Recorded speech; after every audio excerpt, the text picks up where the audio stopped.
क्या करें लोगों को नास्तिक बनाने के लिए। किसी को विश्वास नहीं है भगवान पे, कुत्ते को भी विश्वास नहीं है। भगवान पे लोग थूकते हैं। यहाँ पेंटिंग्स उठा के देखिए जिसमें देवी देवताओं के और भगवान के नग्न चरित्र दिखाई दिए। कई सॉन्ग्स लिखे गए जिसमें भगवान से विश्वास उठाने की ही थीम थी और इसके द्वारा धर्म की टांगें तोड़ दी। सोचना अलाउड ही नहीं है सोसाइटी में। ये माया का खेल था।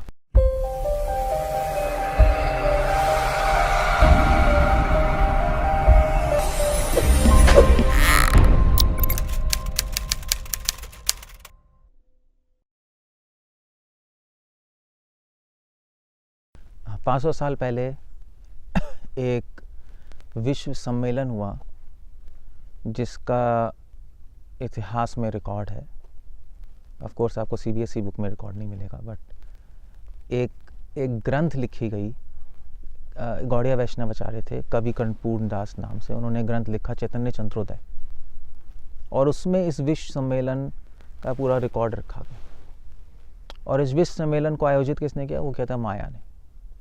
और उसमें चीफ गेस्ट लेक्चरर कौन था? कली। और उसके काफ़ी अनुयायी थे, काम, क्रोध, लोभ, मोह, मद, मात्सर्य। और एजेंडा, उस मीटिंग में एजेंडा ये था, टॉपिक ये था कि पूरे विश्व को कैसे नष्ट किया जाए, क्या करें लोगों को नास्तिक बनाने के लिए। एजेंडा ये था। अब उसका निष्कर्ष ये निकला, वैसे तो बहुत बातें हुई, मगर उसका निष्कर्ष ये निकला कि जब तक धर्म है तब तक भगवान है। और भगवान को हटाने के लिए धर्म हटा दिया तो भगवान अपने आप हट जाएंगे। ये निष्कर्ष निकला। अब उस धर्म को हटाए कैसे? तो उन्होंने सबने मिलकर एक स्ट्रैटेजी बनाई, एक प्लान बनाया, एक योजना बनाई। और उन्होंने कहा ठीक है, ऐसा करते हैं, हम म्यूज़िक, आर्ट्स, पोएट्री मतलब काव्य, नाट्य और विज्ञान, ये सब हम इस्तेमाल करेंगे और इसको इस्तेमाल करके हम सबको नास्तिक बना देंगे। लोगों को काव्य तो अच्छा लगता ही है, लोगों को नाट्य अच्छा लगता ही है, पेंटिंग अच्छी लगती है, विज्ञान भी अच्छा लगता है। तो ये गलत नहीं है, ये विज्ञान, नाट्य, पेंटिंग, मगर जब इनको इस्तेमाल किया जाता है गलत काम के लिए तो फिर ये बहुत खतरनाक हो जाती है। तो उन्होंने कहा यही करते हैं, हम नास्तिक बना देंगे उनको। और अब ये जो विश्व सम्मेलन हुआ, ये इस सत्य में हुआ या केवल नाट्य के रूप में प्रस्तुत किया कवि कर्णपूर्ण दास ने, उससे फ़र्क नहीं पड़ता, क्योंकि कहीं ना कहीं तो हुआ ही है, क्योंकि 15वीं शताब्दी में ये हुआ था। ये ग्रंथ 15वीं शताब्दी में लिखा गया था।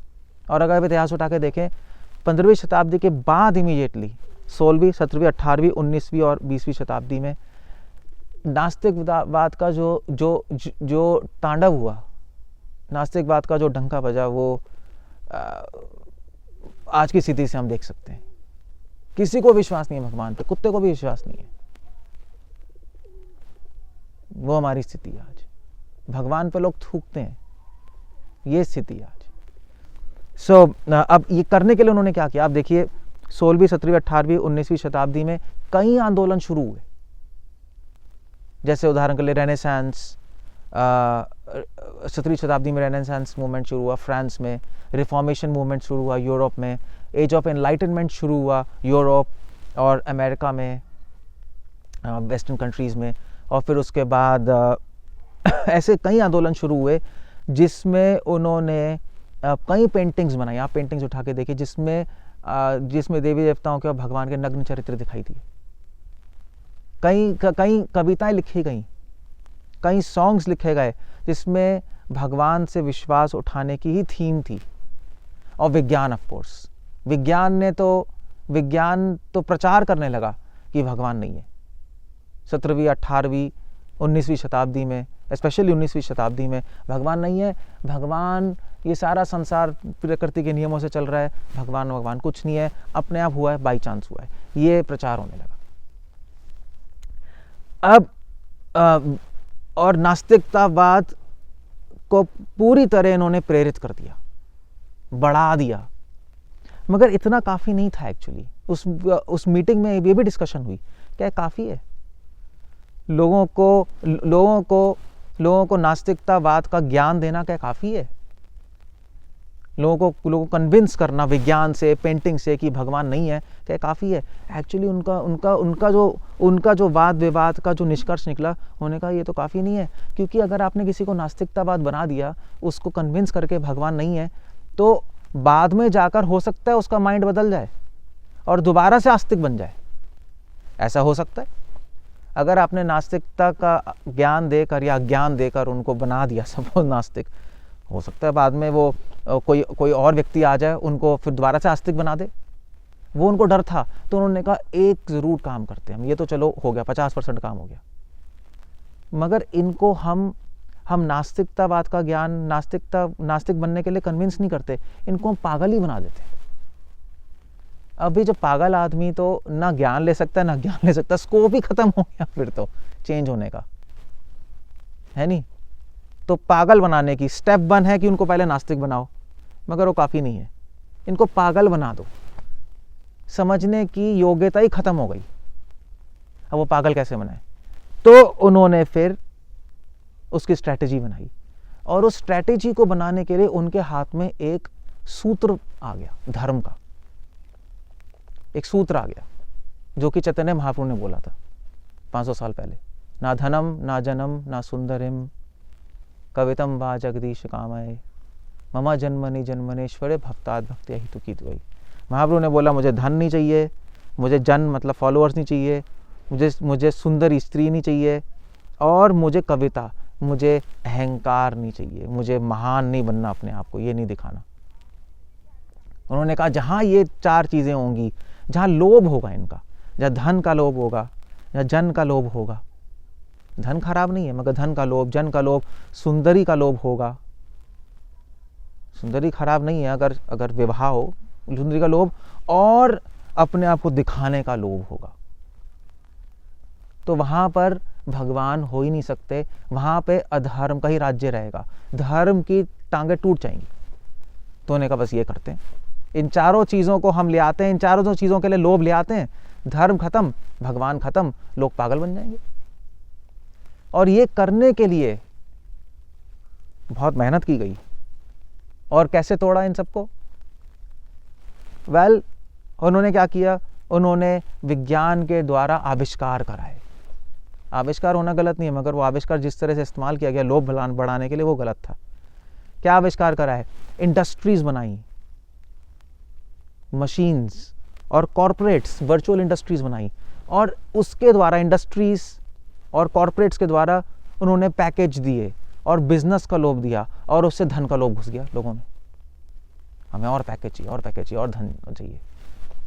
और फिर मीडिया का आविष्कार हुआ, टीवी और इंटरनेट, और उससे उन्होंने लोगों के हृदय में सुंदरी या काम वासना का लोभ डाल दिया, लत डाल दी सेक्स की।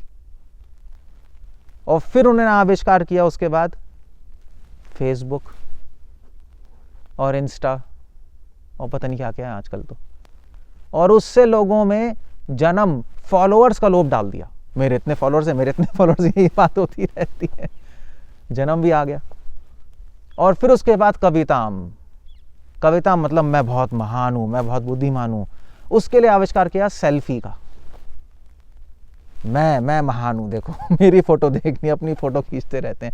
और इसके द्वारा धर्म की टांगें तोड़ दी उन्होंने, हमेशा हमेशा के लिए लोगों को पागल ही बना दिया, पागल ही बना दिया। धन का लोभ आ गया, जन्म फॉलोअर्स का लोभ आ गया, सुंदरी सेक्स का लोभ आ गया, लगी लत पड़ गई, और कविता और अपने आप को महान समझने लगे, खत्म हो गया, बस लोग पागल बन गए, पागल की तरह तो घूम रहे हैं, सोचने की योग्यता ही खत्म हो गई। अब कोई प्रॉब्लम नहीं है, ना वो आस्तिक बन सकते हैं, ना नास्तिक बन सकते हैं, पागल ही हो गए अब तो। इसलिए इंग्लिश में कहा जाता है this you are not allowed to think. ऐसा नहीं है कि आप सोचोगे नहीं, सोचना अलाउड ही नहीं है सोसाइटी में, आप सोच ही नहीं सकते। ये माया का खेल था, और आज हम देखते हैं कि किसी के पास टाइम नहीं कुछ सोचने का, सब पागल है। तो इसका एक निष्कर्ष ये भी है कि अगर हम आस्तिक बनना चाहते हैं, अगर भगवान को फॉलो करना चाहते हैं, अगर अपने जीवन में धर्म और आस्तिकता लाना चाहते हैं, तो इन 4 चीज़ों को छोड़ दो। ये जो माया का जाल है, जो इन कॉरपोरेट्स को, इस मीडिया को, इंटरनेट को, इंस्टा, फेसबुक और ये जो सेल्फी है, इन सब के पीछे मत पड़ो आप लोग। ये निष्कर्ष है। बट एनीवे, पॉइंट मेरा ये है, मगर माया ने ये सब करने के लिए बहुत मेहनत भी की 400 साल की मेहनत लगी है 15वीं शताब्दी के बाद, 16वीं, 17वीं, 18वीं, 19वीं शताब्दी और ऑफ कोर्स 20वीं। 400-500 साल की मेहनत है माया की। 500 साल की मेहनत में, 500 साल में माया ने पूरे संसार को पागल कर दिया, एक व्यक्ति दो व्यक्ति को नहीं, और अपने मिशन में सक्सेसफुल हो गए। तभी तो हम ये कहते हैं, माया तुझे सलाम। हरे कृष्ण। श्रील प्रभुपाद की जय।